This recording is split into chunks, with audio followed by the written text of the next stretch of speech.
Hello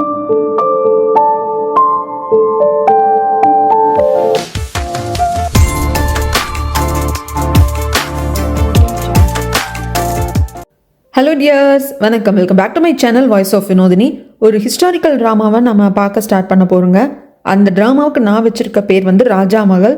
அதோட original name என்னென்னா த Kings daughter சுபேகா young அப்படிங்கிறது தான். ட்ராமாவை ஆரம்பிக்கிறதுக்கு முன்னாடியே சொல்லிட்டேன், கமெண்ட் செக்ஷனில் கேட்காதீங்க. ஏன்னா கமெண்ட்லேயும் நான் போஸ்ட் பண்ணேன் அப்படின்னா எப்போவுமே அந்த பேர் இருக்கும். அது வந்து சேனலுக்கு தான் ஆபத்து. அதனால தான் 2013 ரிலீஸ் ஆன ட்ராமாங்க. ரொம்ப நல்லா இருக்கும். இந்த ட்ராமாவில் ஒரு பயங்கரமான சஸ்பென்ஸ் இருக்குது. அந்த ஒவ்வொன்றா ரிவீல் ஆக நம்மளுக்கு ரொம்ப ரொம்ப பிடிக்கும். அண்ட் தென் நாம் யோசிக்காத பல ட்விஸ்ட்டும் இருக்குது. மொத்தமாக 108 எபிசோடு இருக்கிற ட்ராமா. ஐயோ அப்படின்னு நினச்சிடாதீங்க. ஆனால் ஒவ்வொரு எபிசோடும் 30 நிமிஷம் தான். ஸோ தோராயமாக கணக்கு பண்ண ஒரு 64 எபிசோடு இருக்கிற ட்ராமாவை தான் நம்ம இதை கன்சிடர் பண்ணணும். ஏற்கனவே நந்தினி வெஸ் தேவசேனா அப்படிங்கிற ட்ராமாவே 58 எபிசோடு என்னமோ இருந்தது. ஆனால் அது ஒவ்வொரு எபிசோடு 1 hour இருந்தது. ஆனால் இது ஒவ்வொரு எபிசோடு 30 நிமிஷம் தான். ஸோ கணக்கு படி பார்த்தா ஒரு 64 எபிசோடு அப்படிங்கிறத கணக்கு. 108 எபிசோடு அப்படின்னு மலைச்சிடாதீங்க. ஒரு சில ட்ராமா மட்டும் தாங்க பார்த்து முடிக்கிறப்போ ஒரு நாவலை படித்த ஃபீலிங் எனக்கு கொடுத்துருக்கு. அப்படி ஒரு சில ட்ராமாவில் இதுவும் ஒன்று. கண்டிப்பாக நீங்களும் ஒரு புக்கு படித்த ஃபீலிங்கை என்னோடய வாய்ஸ் ஓவர் மூலியமாக இந்த கதையை கேட்குறப்போ உங்களுக்கு நான் கொடுக்கணும்னு நினைக்கிறேன். அதுக்கு நீங்கள் எனக்கு ரிட்டர்ன் கொடுக்க வேண்டியது உங்களோட சப்போர்ட்டும் உங்களோட லைக் அண்ட் ஷேரும் தான். இது வரைக்கும் யாராவது சப்ஸ்கிரைப் பண்ண பார்த்துட்டு இருந்தீங்கன்னா மறக்காமல் சப்ஸ்கிரைப் பண்ணி வச்சுக்கோங்க. அப்படி உங்கள் ஃப்ரெண்ட் அண்ட் ஃபேமிலி கூட ஷேர் பண்ணிக்கோங்க. இப்போ வாங்க கதைக்குள்ளே போயிடலாம். கதையோட ஆரம்பத்தில் தூக்கத்திலிருந்து ஒரு பொண்ணு எழுந்திருக்கிற மாதிரி காட்டுறாங்க. இவங்க பேர் வந்து சாவா. இந்த நாட்டோட ஒன் ஆஃப் த அமைச்சரோட மகள். இவங்க எழுந்திருக்கிறப்ப வயிற்றுல கை வச்சுட்டு, தங்கம் குட் மார்னிங், நல்லா தூங்கினியா அப்படின்னு சொல்லிட்டு வயிற்றுல இருக்கிற குழந்தைகிட்ட பேசிட்டு இருக்காங்க. சரி கல்யாணம் ஆயிடுச்சு போல இருக்கு அப்படின்னு நினைச்சா அதுதான் இல்லை. இவங்களோட சர்வன்ட் லேடி வராங்க. இவங்க முகம் வந்து தொடச்சிக்கிறதுக்காக பன்னீரால் செய்யப்பட்ட அந்த தண்ணியெல்லாம் எடுத்து கொண்டு வந்து கொடுக்குறாங்க. அதுக்கப்புறமாக என்னாச்சு உங்களுக்கு இந்த மந்த் பீரியடே வரலையே, அது மட்டும் இல்லாமல் உங்கள் முகம் அப்படியே வெளுத்து போன மாதிரி இருக்குது, கண்டிப்பாக நீங்கள் மருத்துவரை பார்க்கணும், நான் கண்டிப்பாக வந்து உங்கள் அப்பா கிட்ட சொல்கிறேன் அப்படிங்கிறப்போ அதெல்லாம் ஒன்றும் வேண்டாம், இதெல்லாம் நார்மல் தானே, நான் சரியாக சாப்பிட்ருக்க மாட்டேன், அதனால தான் எனக்கு இந்த மந்த் பீரியட் வரல அப்படின்னு சொல்லிட்டு சரி வேற துணி எடுக்கிற முகம் துடைக்கிறதுக்கு அப்படின்னு தேடுறப்போ சாவா அவங்க குழந்தைக்காக ஒரு எம்ப்ராய்டரி போட்டு வச்சுருப்பாங்க. அந்த ட்ரெஸ்ஸை பார்த்துடுறாங்க. அதை பார்த்ததும் ஃபர்ஸ்ட் இந்த சர்வன்ட் லேடிக்கு வந்து பெருசாக சந்தேகம் வர்றதில்ல. என்னங்க உங்களுக்கு பொழுது போகிறது இல்லையா மேடம் அப்படின்னு சொல்லிட்டு தான் ஃபர்ஸ்ட் நினச்சிக்கிறாங்க. ஆனால் அதுக்கப்புறமாக அது ஒரு சட்டை அப்படிங்கிறதும் அதுவும் ரொம்ப சின்னதாக இருக்கு. இது நீங்கள் உங்கள் அப்பாக்காக போட்ட எம்ப்ராய்டரி அந்த சட்டை பெருசாக இருக்கணும், அப்போ உங்களுக்கு டேட்டு வேற தள்ளி போகுது, ஐயோ மை லேடி அப்படிங்கிற சமயத்தில் ப்ளீஸ் யார்கிட்டையும் சொல்லிடாத, நான் மாசமாக இருக்கேன், உங்ககிட்ட இருந்து மறைக்கலான்னு பார்த்தேன், முடியல அப்படிங்கிறாங்க. இந்த குழந்தையோட அப்பான்னு ஆரம்பிக்க அவங்க சாவா வெக்கப்பட்டு நிற்கிறாங்க. அப்போ இவங்களுக்கு தெரிஞ்சிருது, என்ன சொல்கிறீங்க தளபதி யாரா அப்படின்னு சொல்லாமே இந்த சர்வன்ட் லேடி கண்டுபிடிச்சிடுறாங்க. அப்படின்னா என்ன அர்த்தம், இந்த நாட்டோட தளபதியும் இந்த சாவா பொண்ணும் பழகிறது இந்த சர்வன்ட் லேடிக்கு தெரிஞ்சிருக்கு. இப்போ கூட தளபதி நாட்டில் கிடையாது, ஒரு போருக்காக வெளியே போயிருக்காங்க. இந்த சாவா சர்வன்ட் லேடி ஒரு சர்வன்ட் மாதிரி நடத்த மாட்டாங்க, ஒரு அக்கா தங்கச்சிங்க இருந்தால் எப்படி இருக்குமோ அப்படி தான் நடத்துவாங்க. அந்த உரிமையில தான் இந்த சர்வன்ட் லேடியும் கேட்குறாங்க, இதை பாருங்க அவர் எப்போ பார்த்தாலும் போர்னு போயிட்டே இருப்பாரு, உங்களுக்குன்னு ஒரு நல்ல வாழ்க்கை கிடைக்குமா, உங்களுக்கான நிம்மதியான வாழ்க்கை கிடைக்குமா அப்படிங்கிறப்போ கண்டிப்பாக இந்த டைம் அவர் போர்லேருந்து வந்ததுக்கு அப்புறமாக வேற எங்கேயும் போருக்கு நீங்கள் போக வேண்டாம், தளபதி போஸ்டிங்கை கூட ரிசைன் பண்ணிடுங்க, நம்ம ஊருக்கு வெளியே போயிட்டு ஒரு நல்ல வாழ்க்கையை வாழலாம் அப்படின்னு சொல்லிட்டு நான் சொல்ல போகிறேன். என்ன இப்படி சொல்கிறீங்க, இதுக்கு தளபதி யார் ஒத்துப்பாரா அப்படின்னு சொல்லிட்டு இவங்க கேட்கறதுக்கு கண்டிப்பாக ஒத்துக்குவார், கண்டிப்பாக நான் ஒத்துக்க வைப்பேன், அது மட்டும் இல்லாமல் என் வயிற்றில் இருக்கிறது பெண் குழந்தையாக தான் இருக்கும், பெண் குழந்தையா பையனான்னு தெரியல, ஆனால் தளபதியாருக்கு ஆண் குழந்தை இருக்குது அப்படிங்கிறாங்க. அந்த தளபதியாருக்கு ஏற்கனவே கல்யாணமாகி ஒரு ஆண் குழந்தை இருக்குங்க. ஆனால் அந்த ஆண் குழந்தை பிறந்துமே வந்து அவங்க ஒய்ஃப் இறந்து போயிருப்பாங்க. அதுக்கப்புறமாக தான் இவங்க 2 பேரும் பழகியிருப்பாங்க. ஆனால் சர்வன்ட் லேடிக்கு என்னமோ தெரியல, மனசு வந்து சரியாகவே இல்லை நீங்கள் வந்து புரிஞ்சுக்காமல் பேசிட்டு உங்கள் அப்பாவுக்கு இதை பற்றி அப்படின்னு ஆரம்பிக்கிறப்போ நான் சொல்கிறத மட்டும் செய், நூலை வந்து வயிற்றுக்கு மேலே வந்து நேராக நிற்க வச்சு பார்ப்பாங்களாமா, அது சர்க்கிளாக அந்த நூல் வந்து அடிச்சு அப்படின்னா வயிற்றுக்குள்ள இருக்கிறது ஆண் குழந்தையா, பெண்டுள்ள மாதிரி ஆடிச்சுன்னா வயிற்றுல இருக்கிறது பெண் குழந்தையா, அதை டெஸ்ட் பண்ணும், நீ வாயா அப்படின்னு சொல்லி கூப்பிடுறாங்க. இந்த சர்வெண்ட்டும் வராங்க. அப்படி ஊசியில் நூலை கோத்து அந்த ஊசி அப்படியே கீழே விட்டு அப்படியே செக் பண்ணுற சமயத்தில் சர்க்கிளாக போகிறது இல்லை, பெண்டுள்ள மாதிரி தான் அந்த ஊசி ஆடுற மாதிரி இருக்குது, பொண்ணாதான் இருக்கணும் இவங்க கன்ஃபார்ம் பண்ணுறதுக்குள்ள சாவாவோட அப்பா வாய்ஸ் வெளியே கேட்குது. உடனே அங்கே இங்கே என்ன பண்ணுறதுன்னு தெரியாமல் வெளியே வந்துடுறாங்க சர்வன்ட் லேடி. சார் வாங்க அப்படின்னு பதட்டமாக இருக்காங்க. என்ன இப்படி எல்லாத்தையும் என்ன முழுங்கிட்டு இருக்கா அப்படின்னு சொல்லிட்டு இவரும் உள்ளே வர்றதுக்குள்ள எதுவும் நடக்காத மாதிரி இவங்க சேரில் தான் உட்காந்துட்டு இருக்காங்க. சாவா அப்பா வந்தோன்னா மரியாதை வந்து செலுத்துறாங்க. அதுக்கப்புறமாக என்ன இப்போ ஏது அப்படிங்கிறப்போ சீக்கிரமாக ரெடி ஆகுமா, இந்த மாதிரி நம்ம லாந்தர் ஃபெஸ்டிவலுக்கு போகணும், நம்ம தலைநகருக்கு போகணும் அப்படிங்கிறப்போ ஓகே அப்பா அப்படி நல்லா பேசிட்டு இருக்கிற சமயத்தில் அந்த கபோர்டை சரியாக க்ளோஸ் பண்ணியிருக்க மாட்டாங்க. அந்த குழந்தைக்காக எம்ப்ராய்டரி போட்டது வெளியே அந்த ட்ரெஸ் வந்து தெரிஞ்சிட்டு இருக்கும். கடைசியில் 2 பேர் சேர்ந்து எப்படியோ மறைக்கிறாங்க. அப்பா நீங்க ரொம்ப ஹேண்ட்ஸமா இருக்கீங்கப்பா அப்படி இப்படின்னு சொல்லிட்டு சாவாவும் நிறைய ஐஸ் வைக்கிறாங்க. என்னமோ போமா, உனக்கு ஒரு கல்யாணத்தை பண்ணி வச்சுட்டாதான் எனக்கு நிம்மதி. லாந்தர் விளக்கு விடுறப்போ அதையும் சேர்த்து வேண்டிக்கோ, என்னோட வேண்டுதலும் அதுதான் அப்படின்னு சொல்லிட்டு ஒரு எழுந்து போகலாம். அப்படிங்கிறப்போ இவங்க வயிற்றுல இருக்கிற குழந்தை எந்த குழந்தைன்னு டெஸ்ட் பண்றதுக்காக ஊசி நூல் யூஸ் பண்ணிருப்பாங்க இல்லையா. வெளியவங்க அப்பா சவுண்டு கேட்டதும் சர்வெண்ட் லிட்டு அப்படியே கீழே போட்டிருப்பாங்க. இப்போ இவர் காலில் அது ஏறிடுச்சு. நீங்க 2 பேரும் என்னதான் பண்றீங்க? இதுதான் சர்வெண்ட் எல்லாம் வைக்கிற இடத்துல வைக்கணும் அப்படிங்கிறது. சொந்த தங்கச்சி மாதிரி நீ நடத்தினீல சாவா, இதுவும் வேணும், எனக்கு கால் வலிக்குது அப்படின்னு சொல்லிட்டு வெளியே வந்துருவாரு. அதுக்கப்புறமாக சர்வெண்ட் லேடி கேட்பாங்க, மேடம் நீங்கள் போயே தீரணுமா, நீங்கள் மாசமாக இருக்கீங்க, இந்த நேரத்தில் ரொம்ப தொலைதூரமாக ட்ராவல் பண்ணக்கூடாது. இல்லை நான் கண்டிப்பாக போய் தான் தருவேன். லாந்தர் விளக்கு விடுற நிகழ்ச்சியில் நான் கண்டிப்பாக கலந்துப்பேன். அவர் சீக்கிரமாக திரும்பி வரணும், எனக்கும் தளபதியாருக்கும் கல்யாணம் நடக்கணும் அப்படின்னு சொல்லிட்டு வேண்டிப்பேன். எங்கள் குழந்தை நல்லபடியாக பிறக்கணும்னு வேண்டிப்பேன். அதுக்காக நான் கண்டிப்பாக போய் தான் தருவேன் அப்படின்னு சொல்லிட்டு ரொம்ப ஸ்டபனாக இருக்காங்க. ரெடி ஆகுறாங்க, கிளம்பவும் செய்கிறாங்க. இவங்க வீட்டில் இன்னும் நிறைய வேலையாட்கள் இருப்பாங்க. அதில் ஒருத்தருக்கு நம்ம சாவாவை ரொம்ப பிடிக்கும். ஆனால் அவருக்கு காதும் கேட்காது, வாயும் பேச முடியாது. ஆனால் பயங்கரமான பலசாலி. ஒருத்தரால் ஒரு நேரத்தில் ஒரு மூட்டையை தான் தூக்க முடியும் அப்படின்னா இவரால் 5 மூட்டையை தூக்க முடியும்னா பார்த்துக்கோங்க, அந்த அளவுக்கு பலசாலி. அவருக்கும் அவர் இடம் என்னன்னு தெரியும். ஸோ மனசுக்குள்ள சாவா மேலே காதலை வளர்த்துக்கிட்டு அவங்கள பார்க்குறதும் பார்த்துக்கிறதுமே போதும் அப்படின்னு சொல்லிட்டு இருப்பாங்க. அதுக்கப்புறம் நம்ம சாவாவும் வந்துட்டாங்க, பல்லக்குலையும் ஏறிட்டாங்க. ஏறினதுமே கிளம்பணும் அப்படி இல்லையா, இவர் சடாரம் எழுந்துடுவார், பல்லக்கு ஒரு பக்கம் சாஞ்சிரும். லேடி சர்வெண்ட் எல்லாம் பதறி போயிடுவாங்க, ஏன்னா மாசமா இருக்காங்க சாவா.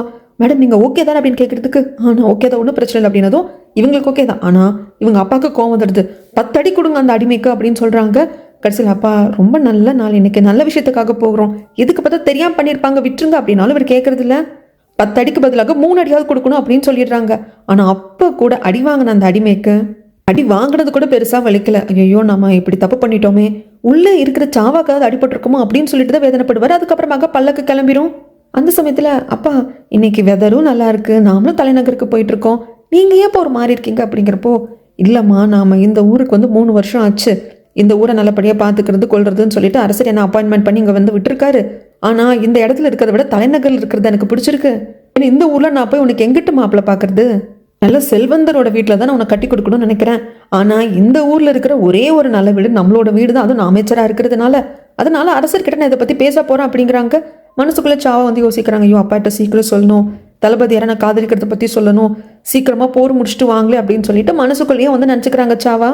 இந்த பக்கம் போர்க்காலத்தை தான் காட்டுறாங்க. தளபதியார் பயங்கரமாக சண்டை போட்டுட்டு இருக்காங்க. இதெல்லாம் ஒரு பக்கம் நடக்கிறப்போ மனசு ஃபுல்லாக சாவாக்கு தளபதியார் மேலே தான் இருக்குது. அவர் நல்லா இருக்கணும், அடிபடக்கூடாது, அவருக்கு உயிராபத்து வரக்கூடாது அப்படின்னு சொல்லிட்டு அதே திங்கிங்காக தான் இருக்குது. இப்போ இவங்க அரண்மனைக்குள்ளே வந்துட்டாங்க இல்லையா அந்த லாந்தர் ஃபெஸ்டிவலுக்காக. அதனால அங்கே போர்க்காலத்தில் என்னென்ன அப்டேட் அப்படிங்கிறது இங்கே சொல்லுவாங்க. அது இவங்க காலில் விழவும் செய்யுது. அப்போவும் மனசுக்குள்ள நினச்சிக்கிறாங்க, நீங்கள் இப்போ வரைக்கும் தெம்பாக இருக்கீங்க, ஆரோக்கியமாக இருக்கீங்க, முன்னேறி போயிட்டு இருக்கீங்கன்னு கேள்விப்பட்டுட்டேன், இது இதுக்கப்புறமும் தொடரணும் அப்படின்னு சொல்லிட்டு சாவா நினச்சிக்கிறாங்க. சாவா ரொம்ப ரொம்ப அழகான பொண்ணு. ஸோ அதனால இங்கே இருக்கிற ஆண்கள்லாம் சாவா பின்னாடியே சுற்றுவாங்க. அதில் போட்டியும் வந்துடும், கடைசியில் சண்டையும் வந்துடும். இதை பார்த்துட்டு இருந்த சாவா, என்ன நீங்கள் நம்மளோட மூதாதையர்கள் முன்னாடி சண்டை போடலாமான்னு கேட்டுருவாங்க. என்னது மூதாதையர்களா, எங்கெங்கே இருக்காங்க அப்படிங்கிறப்போ அந்த மரத்தை காட்டி, இவங்க தான் நம்ம மூதாதையர்கள், உங்க முன்னாடி சண்டை போடலாமா அப்படின்னு கேட்குற சமயத்தில் அந்த பக்கமாக வந்த அரசர், நீ சொல்கிறது புரியலையேம்மா, என்ன ஏது அப்படின்னு சொல்லி கேட்குறப்போ சாவா சொல்லுவாங்க, ஆக்சுவலாக இப்போ இந்த நாட்டோட அரசராக இருக்கார் இல்லைங்களா, இவரும் போர்க்களத்தில் இப்போ இருக்கிறார் இல்லையா தளபதி, அவங்க 2 பேருமே, இந்த நாட்டோட அரசர் சித்தப்பா பையன், போர்க்களத்தில் இருக்கிற தளபதி பெரியப்பா பையன். ஸோ 2 பேருமே பிரதர்ஸ் தான் ஆகுது. ஒரு வாட்டி இவங்க சின்ன பிள்ளைங்களா இருந்தப்போ மல்யுத்தம் பயிற்சி கொடுக்கறதுக்காக டீச்சர்ஸ் எல்லாம் வந்திருப்பாங்க, மல்யுத்தம் பண்ணிட்டு இருந்திருப்பாங்க. இவங்க 2 பேர் ஈக்குவலாக இருந்தனால ஃபைட் பண்ணிகிட்டே இருந்திருப்பாங்க. டைம் போய்கிட்டே இருக்கும், கிட்டத்தட்ட 2 நாள் தொடர்ந்து நடந்துகிட்டே இருந்திருக்கும். கோச்சாக இருந்தவங்களும் சரி, அம்பையராக இருந்து பார்த்துட்டு இருந்தவங்களும் சரி, ரொம்ப டயர்டில் தூங்கி போயிருப்பாங்க. அதுக்கப்புறமாகவும் அரசருக்கும் தளபதியாருக்கும் அந்த மல்யுத்தம் நடந்துகிட்டே தான் இருந்திருக்கும். அப்போ இந்த இடத்துல இருந்த இந்த ஒரு மரம் தான் அதுக்கு சாட்சியாக இருந்திருக்கு. அந்த சமயத்தில் அரசராக இருந்தவர் இப்போ அரசராக இருக்காரு இல்லைங்களா, அவரோட அப்பா. இங்கே நடந்த மல்யுத்தத்துக்கு இந்த மரம் தான் சாட்சின்னு சொல்லிட்டு இந்த மரத்துக்கும் கௌரவம் கொடுத்துருப்பாரு. இதை சாவா சொல்லி முடிக்கிறப்போ அரசருக்கு சிரிப்பு வந்துடுது. ஆமாம், அந்த நாட்கள் ரொம்ப அருமையான நாட்கள்.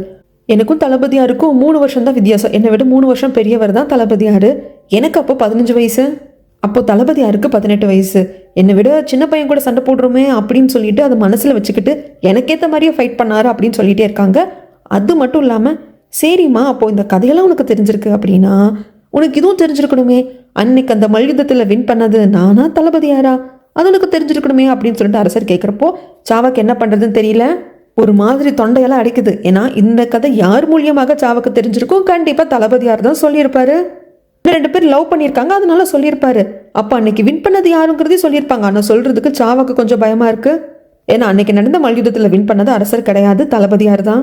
அரசரே இதை கேட்குறப்ப எப்படி சொல்றதுன்னு தெரியல, அதனால மென்னு முழுங்கிட்டு இருக்காங்க. நல்ல வேலை அந்த சமயத்துல அரசரே எல்லாரும் வந்து ரெடியா இருக்காங்க, உங்களுக்காக காத்துட்டு இருக்காங்க, அரசவைக்கு வாங்க அப்படின்னு சொல்லி தகவல் வந்ததும் அரசர் போயிடுறாங்க.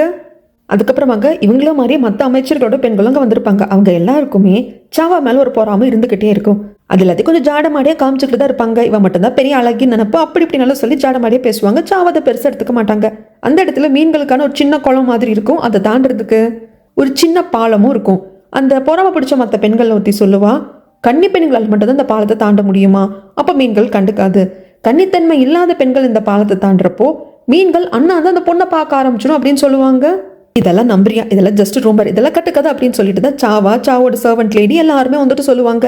உண்மையோ பொய்யோ பார்த்துட்டா போச்சு அப்படின்னு சொல்லிட்டு அந்த பெண்கள்லாம் தாண்டறப்போ மீன்கள் எல்லாம் எதுவும் வந்து பார்க்காது, அதுக்கு பாட்டு அது வேலையை பார்த்துட்டு இருக்கும்.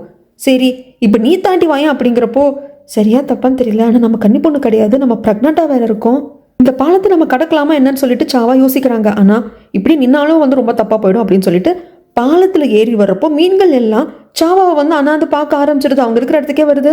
சாவாக்கு ஐயோ இந்த கதை உண்மைதான் போலையே அப்படிங்கிற மாதிரி இருக்கு. கொஞ்ச நேரத்தில் மீன்கள் அங்கிருந்து கலைஞ்சு போயிடுது. சாவாக்கு அப்புறம் தான் அப்பாடா நிம்மதியா இருக்கு, அவங்க கடந்து வந்துடுறாங்க. அந்த பொண்ணை பார்த்துட்டு இதெல்லாமா நம்பிட்டு இருக்கா அப்படின்னு சொல்லிட்டு அங்கிருந்து சாவா போயிடுவாங்க. மீன்கள் அங்கிருந்து வந்ததுக்கு காரணம் அந்த குளத்துக்கு அந்த பக்கம் கொஞ்சம் தூரம் தள்ளி உட்காந்துக்கிட்டு சாவாவை வந்து மனசார நேசிக்கிற ஒரு அடிமை வந்து சாவா வீட்டில் இருக்காங்கன்னு சொன்னேன் இல்லைங்களா. இவரோட பேர் வந்து கோச்சன். கோச்சன் வந்து மீன்களுக்கான ஃபுட்டு போட்டிருப்பாங்க, அதனால தான் மீன்கள் அங்கிருந்து வந்திருக்கும். ஆனால் இவருக்கு இங்கே நடந்ததெல்லாம் தெரியாது. அவர் எதர்ச்சியாக பண்ண போய் தான் இல்லை சாவா தப்பிச்சிருக்காங்க. அதுக்கப்புறம் லாந்தர் விளக்கு ஃபெஸ்டிவல்லாம் முடிஞ்சிருச்சு. தளபதியார் நல்லபடியாக திரும்பி வரணும், நாடெல்லாம் நல்லா இருக்கணும் அப்படின்னு சொல்லிட்டு எல்லாரும் வேண்டிக்கிட்டாங்க. சாவாவும் வேண்டிக்கிட்டாங்க. அதுக்கப்புறம் வீட்டுக்கு திரும்பி வந்துட்டாங்க. சாவா தூங்குறதுக்காக விசிறி வீசிட்டு வந்திருப்பாங்க சர்வன்ட் லேடி. அந்த சமயத்தில் சாவா சொல்லுவாங்க, மற்றவங்க முன்னாடி வேணா நீ எனக்கு பனிப்பெண் மாதிரி நடந்துக்கும், அதை பற்றி தப்பு கிடையாது, ஆனால் நான் உன்னை என் சிஸ்டராக தான் பார்க்குறேன், என் பக்கத்துலேயே வந்து படுத்து தூங்க, என் மெத்தையிலே படுத்துக்கோ அப்படின்னு சொல்லிட்டு பக்கத்துலேயே படுத்து தூங்க வைப்பாங்க. 2 பேரும் நல்லா தூங்கிடுவாங்க. அந்த சமயத்தில் சாவாக்கு ஒரு கனவு வரும். போர்க்களத்தில் தளபதியார் பயங்கரமாக வந்துட்டு போர் புரிஞ்சு அந்த போரையும் ஜெயிச்சுட்டு வருவார். அந்த இடத்துல சாவாவும் இருக்கிற மாதிரி தோணுது. சாவாக்கு என்னங்க அப்படின்னு கூப்பிட்டாலும் தளபதியாருக்கு கேட்கல. அது வந்து நல்லா பொட்டல் வெளியாக தான் இருக்குது. எங்கே தான் இந்த தளபதியார் போகிறாரு அப்படின்னு சொல்லிட்டு பார்த்தா அரசர்கிட்ட வராங்க. அரசர் அங்கே சிம்மாசனம் போட்டு உட்காந்துருக்காங்க. அரசரே நான் வந்து இந்த போரில் ஜெயிச்சிட்டேன் அப்படிங்கிறப்போ, அப்போது நீங்கள் வந்து நான் என்ன சொன்னாலும் செய்வீங்க, இந்த நாட்டுக்காகவும் செய்வீங்க தானே அப்படின்னு சொல்லிட்டு அரசர் கேட்குறாங்க. ஆமாம் அரசரே, நீங்கள் என்ன சொன்னாலும் நான் கேட்பேன் அப்படிங்கிறப்போ, அப்போ இந்த அங்கே வாழ், இதால் உங்களோட தலையை நீங்களே அறுத்துக்கோங்க அப்படின்னு சொல்லி அரசர் சொல்லிடுவாங்க. இதெல்லாம் பார்க்குற சாவாவுக்கு, ஐயோ அரசர் ஏன் இப்படி சொல்கிறீங்க, என் வயிற்றுல அவரோட குழந்தை வளர்ந்துட்டு இருக்கு, ஏன் இப்படி சொல்கிறீங்க, அவர் உங்களோட பெரியப்பா பையன், ஏன் இப்படி சொல்கிறீங்க அப்படின்னு சொல்லிட்டு கத்திக்கிட்டு ஓடி வருவாங்க. இல்லை நீங்கள் வந்து கழுத்தை அறுத்துக்காதீங்க அப்படின்னு சொல்லிட்டு தளபதியாரை தடுத்து நிறுத்துறதுக்கு. ஆனால் தளபதியார் அரசர் சொல் பேச்சுக்கு மறுபேச்சு பேசக்கூடாது இல்லையா, அதனால் கழுத்தை அறுத்துடுவார். இவங்க கையிலேயே ரத்த வெள்ளத்தோட இறந்து போயிடுவார். தூக்கத்திலிருந்து எழுந்திருப்பாங்க, கையெல்லாம் பார்ப்பாங்க, ரத்தம் இல்லை. ஏன் இப்படி ஒரு கனவு வந்தது, ஏன் இப்படி ஒரு கனவு வரணும், அரசர் எதுக்காக தன்னோட சொந்த பெரியப்பா பையனோட உயிரையே காவு வாங்குறதுக்கு துடிக்கிறாரு, இல்லை இது உண்மையா பொய்யான்னு ஒன்றுமே சாவாக்கு புரியல. லாந்தர் ஃபெஸ்டிவல் வந்து தொடர்ந்து 3 நாளைக்கு நடந்திருக்குங்க. அது மட்டும் இல்லாமல் அவங்க உடனே வீட்டுக்கெல்லாம் வந்திருக்க மாட்டாங்க. அவங்க இருக்கிற இடத்துக்கு வந்துட்டு சாவா வந்திருக்க மாட்டாங்க. இங்கேயே அவங்க தங்குறதுக்கான ஏற்பாடெல்லாம் அரசர் பண்ணி கொடுத்துருப்பாங்க. அடுத்த நாள் நைட்டு இந்த லாந்தர் ஃபெஸ்டிவலுக்காக வர்றாங்க ரெடி ஆகிட்டு. அதெல்லாம் பார்த்துட்டு சாவா எகெயின் வேண்டிக்கிறாங்க, என்னோட நேற்று நைட்டு கனவு வந்து பழிச்சிடக்கூடாது, அரசர் ஏன் உங்ககிட்ட அப்படி கேட்டாருன்னு எனக்கு தெரியல, ஆனால் அது நடந்துடக்கூடாது, இங்கே நல்லபடியாக இருக்கணும் அப்படின்னு சொல்லிட்டு அதை நினச்சி வேண்டிக்கிறாங்க. இன்னும் அங்கே வந்து போர் தொடர்ந்துட்டு தாங்க இருக்குது. தளபதியார் போர் புரிஞ்சுட்டு தான் இருக்காரு. கடைசியில் இந்த எதிரி நாட்டு படையோட தளபதியை கண்டுபிடிச்சு இவர் நேருக்கு நேர் நின்று போர் செஞ்சு அவரோட கழுத்தை நெரிச்சு கொண்டுட்டார். இதெல்லாம் அங்கே நடந்துட்டு இருக்கு. இங்கே லாந்தர் ஃபெஸ்டிவல் நடந்துட்டு இருக்கு. அரசருக்கு என்னன்னு தெரியல, சாவா மேலே ஒரு கண்ணா என்னன்னு தெரியல, சாவாவை பார்க்குற பார்வையே கொஞ்சம் வித்தியாசமாக இருக்கு. இல்லை ஒரு வேளை சாவாவுக்கும் தளபதிக்கும் இருக்கிற பழக்க வழக்கம் தெரிஞ்சு அப்படி பார்க்குறாரா அப்படிங்கிறது நம்மளுக்கு தெரியல. பொதுவாக பெண்கள் வந்து ஆண்களுக்கு ட்ரிங்க்ஸ் ஊற்றி கொடுக்க மாட்டாங்க. அப்படி கொடுக்குறது அப்படிங்கிறது கொஞ்சம் மரியாதை குறைச்சலாக தான் இருக்கும். ஆனால் அரசர் கேட்குறப்ப என்ன பண்ணுறதுன்னு தெரியல. அது மட்டும் இல்லாமல் நீங்கள் தான் எனக்கு ட்ரிங்க்ஸ் ஊற்றி கொடுக்கணும்னு சாவாவை பார்த்து கேட்குறப்ப சாவும் ட்ரிங்க்ஸ் ஊற்றி கொடுக்குறாங்க. அரசர் உடனே கேட்குறாங்க, நான் ஏற்கனவே ஒரு கேள்வி கேட்டேன், அந்நேரத்துக்கு நான் வந்து அரசவைக்கு போக வேண்டியதாக போயிடுச்சு, அதனால் அப்போ எனக்கு கேன்சர் கிடைக்கல, இப்போ நீங்கள் எனக்கு கேன்சர் பண்ணுறீங்களா, அன்னைக்கு எனக்கும் தளபதியாருக்கும் நடந்த மல்யுத்தத்தில் யார் வந்து ஜெயிச்சாங்க சொல்ல முடியுமா அப்படிங்கிறப்போ, ஐயோ என்ன இவர் இப்படி திருப்பி திருப்பி அதையே கேட்குறாரு அப்படின்னு சொல்லிட்டு, அரசரி உங்கள் கேள்விக்கு நான் எப்படி பதில் சொல்வேன், நீங்கள் ரொம்ப விளையாட்டுத்தனமாக கேள்வி கேட்குறீங்க, அரசரை யாரால தோக்கடிக்க முடியும் அப்படின்னு சொல்லிட்டு லாவகமாக ஆன்சர் பண்ணிடுவா நம்ம சாவா.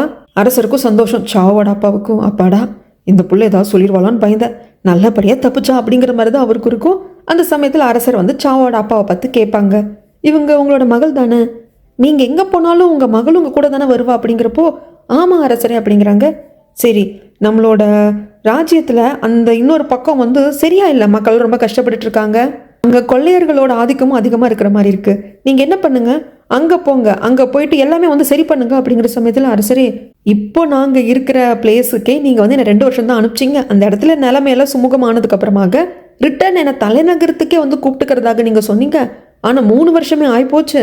ஆனா நீங்க சொன்னதும் 2 வருஷம் தான், 1 வருஷம் கூட நாங்க கூடுதலா இருந்துட்டேன் அப்படின்னு ஆரம்பிக்கிறதுக்குள்ள, நான் அரசர், நான் சொல்றதை நீங்க செய்யணும், நீங்க அங்கதான் போகணும் அப்படின்னு சொல்லிடுவாங்க. நம்ம சாவாக்கு கூட ஏன்டா அரசர் இப்படி சொல்றாரு அப்படின்னு சொல்லிட்டு இருக்கு. அரசர் சொன்னா மீறி பேச முடியுமா? அரசர் சொல்லிட்டாரு, அங்கிருந்து வந்துருவாரு. இந்த பக்கம் யுத்த காலத்தை தான் காட்டுறாங்க. தளபதியார் வின் பண்ணிட்டாரு, எதிரி நாட்டோட தளபதியாரை கொன்னுட்டாங்க. அதுக்கப்புறம் அவங்க இறந்ததுக்கு அப்புறமாக சாமி கும்பிட்டு மரியாதை செலுத்துறாங்க. இந்த நியூஸ் அரசருக்கு வந்து சேருது. தளபதியார் வந்து இந்த போர்ல ஜெயிச்சுட்டாரு, எதிரி நாட்டு தளபதியை கொன்னுட்டாரு, போர் நம்ம பக்கம் சாதகமாயிடுச்சு அப்படின்னு சொல்றாங்க.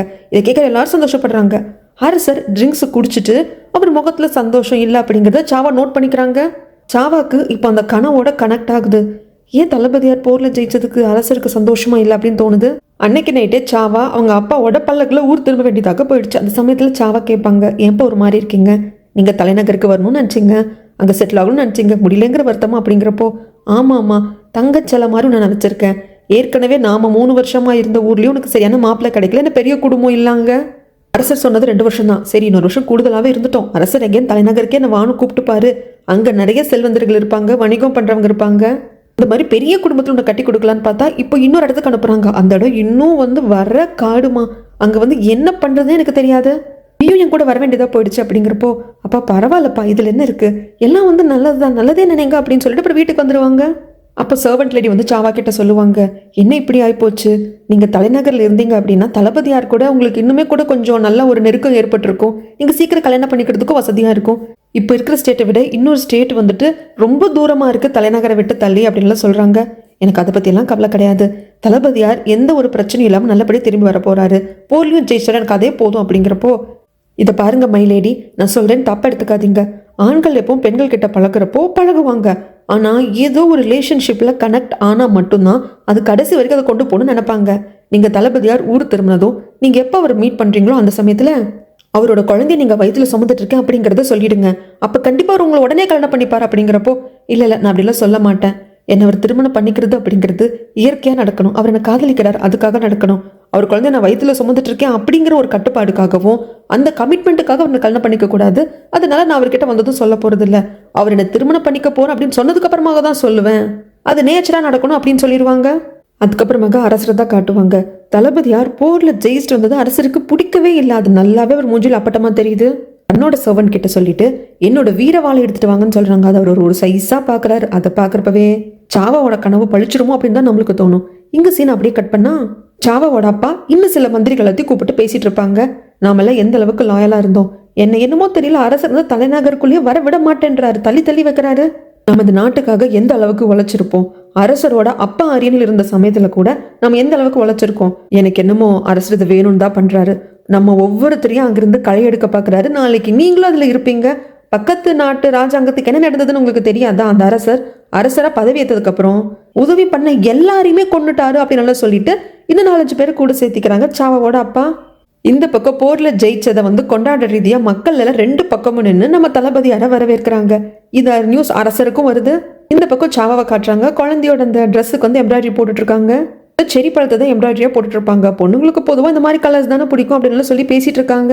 இந்த மாதிரி ரெட் கலர்லாம் பிடிக்கும் அப்படிங்கிற பேச்சு வர்றப்போ கனவு வந்தது இல்லையா சாவாவுக்கு, அரசர் வந்து தளபதியாரோட உயிரை கேட்டார் இல்லையா, அதுதான் ஞாபகம் வருது. இந்த பக்கம் கிட்டத்தட்ட அந்த மாதிரி தான் நடக்குது.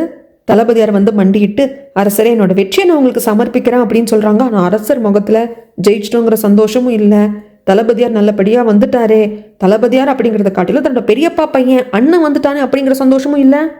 அரசரே 5000 வீரர்கள் தான் நான் கூட்டிட்டு போனேன், ஆனா 50,000 வீரர்கள் இருக்கிற எதிரி நாட்டு படையை நான் வந்து சூறையாடிட்டேன் அப்படிங்கிறப்போ, என்ன சொல்ல வர்றீங்க, 50,000 போர் வீரர்கள் இருக்கிற படையவே 5,000 போர் வீரர்களை வச்சு நான் சூறையாடிட்டேன், என்னால இந்த நாட்டையும் அதே மாதிரி பண்ண முடியும்னு சொல்ல வர்றீங்களா அப்படிங்கிறப்போ, அரசரே என்ன பேசுறீங்க, நான் அப்படிலாம் சொல்ல வரவே கிடையாது, இந்த நாட்டுக்காக உங்களுக்காக நான் உயிர் கொடுக்கறதுக்கு தயாரா இருக்கேன், என்னைக்குமே இந்த நாட்டை நான் கைப்பற்றணும் அப்படிங்கிற எண்ணம் எனக்கு வந்ததே கிடையாது, உங்களுக்கு சேவை செய்யறது மட்டும் தான் என்னோட எண்ணம் அப்படின்னு சொல்லிட்டு இவர் லாயலா தான் இருக்காரு. ஆனா அரசர் விடுற மாதிரி இல்ல, நிறைய பேர் பேசிக்கிறாங்க ஊருக்குள்ளேயே. இங்க அவையில இருக்கிற அமைச்சர்கள் கூட பேசிக்கிறாங்க.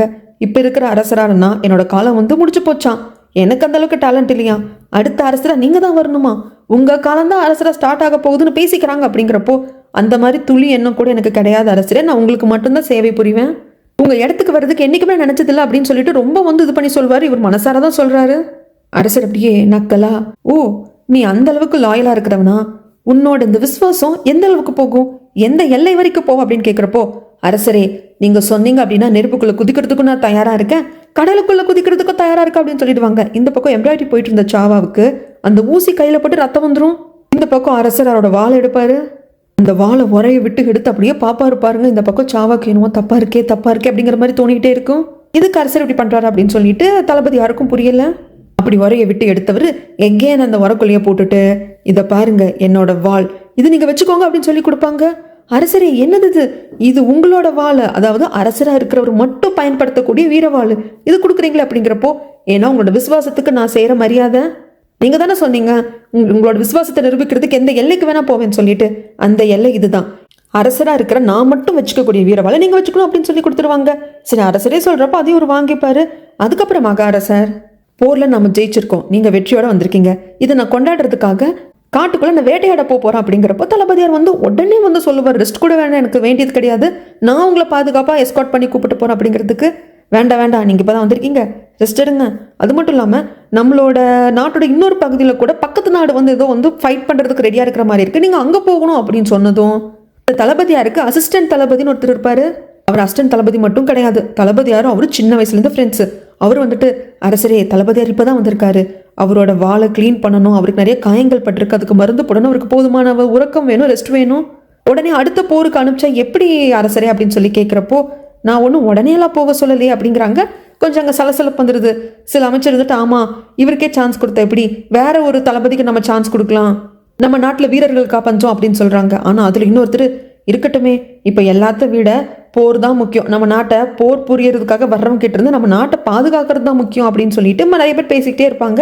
அரசர் இருந்துட்டு, இன்னைக்கு உங்களுக்கு ஓய்வு தான், உங்களை நான் வந்து உடனே எல்லாம் போக சொல்லலை, உடனே கிளம்பிட்டு நீங்க ஃபர்ஸ்ட் ரெஸ்ட் எடுங்க அப்படின்னு தளபதியார சொல்லிடுறாங்க.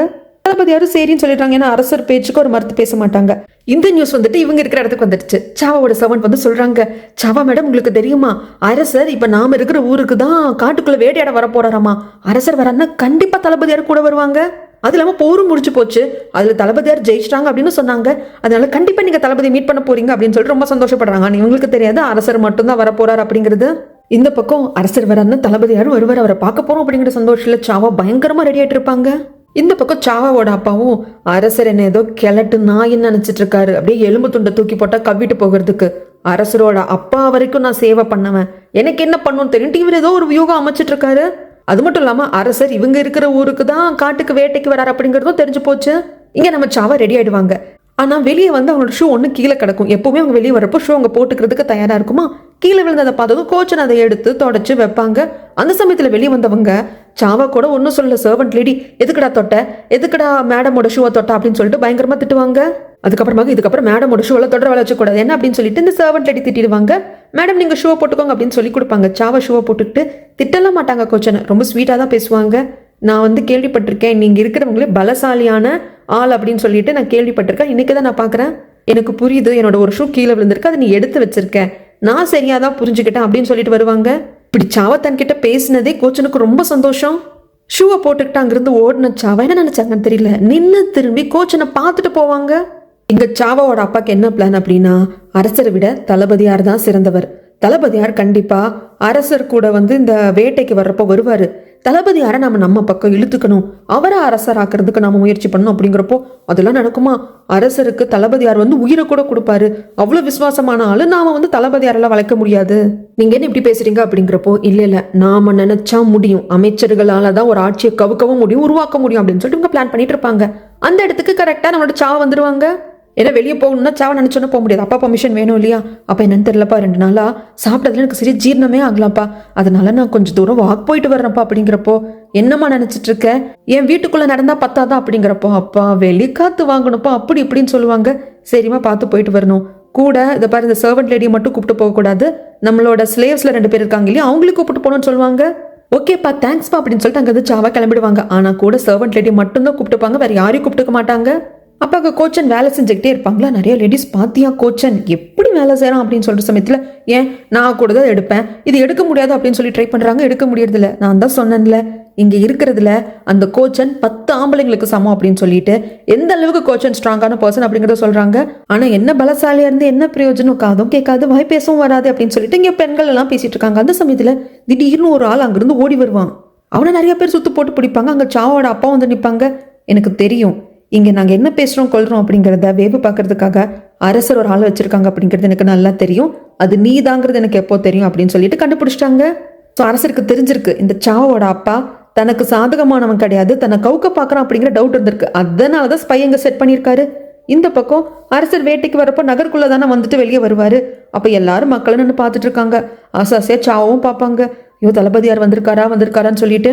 ஆனால் தளபதியார் வரலை. ஏன்னா அரசர் கூட தளபதியார் வர்ற இடத்துல அந்த குதிரை மேலே வேற யாரும் இருக்கிறத நம்ம சாவா பார்த்துட்டாங்க. மனசு நொந்து போயிட்டாங்க. அரசர் கூட தளபதி வரலையா அப்படின்னு சொல்லிட்டு வேதனைப்படுறப்போ யாரும் நம்ம சாவாவை பிடிச்சி இழுக்கிறாங்க. பார்த்தா தளபதி தான். சாவாக்கு சந்தோஷத்துக்கு அளவே கிடையாது. எனக்கு தெரியும் சாவா நீ எனக்காக காத்துட்டு இருப்பேன்னு சொல்லிட்டு. நான் போர்க்களத்தில் இருந்தப்போ கூட எனக்குள்ள துடிச்சிட்டு இருந்த இதயத்துக்குள்ள இன்னொரு துடிப்பு சத்தத்தையும் நான் கேட்டேன். அது உன்னோட இதயம் தான், நான் உனக்காகவே தான் உன்னை பார்க்க வந்திருக்கேன் அப்படிங்கிறப்போ 2 பேருக்கும் பயங்கர சந்தோஷம். நம்ம சாவாக்கெல்லாம் உங்க உயிருக்கு ஆபத்தில் உங்களுக்கு அதிகமாக அடிப்படலை, எனக்கு அதுவே போதும் அப்படின்னு சொல்லிட்டு 2 பேர் கிஸ் பண்ணிட்டு இருக்கிறப்போ இதை யாரோ பார்க்குறாங்க. அது யார் என்ன அப்படிங்கிறத நான் அடுத்த வீடியோவில் வந்து சொல்கிறேங்க. இதுக்கப்புறம் தான் கதை பயங்கரமாக போகும். ட்ரஸ்ட் மீ, கண்டிப்பாக உங்களுக்கு இந்த ஸ்டோரி பிடிக்கும். ஆனால் அதை மிஸ் பண்ணாமல் பார்க்கணும் அப்படின்னா சப்ஸ்கிரைப் பண்ணி வச்சுக்கோங்க, லைக் பண்ணுங்கள், ஷேர் பண்ணுங்கள். பிடிச்சிருக்கா என்ன அப்படிங்கிறத கமெண்ட் பண்ணுங்கள். அடுத்த பார்ட்டில் வந்து நான் உங்களை மீட் பண்ணுறேன்.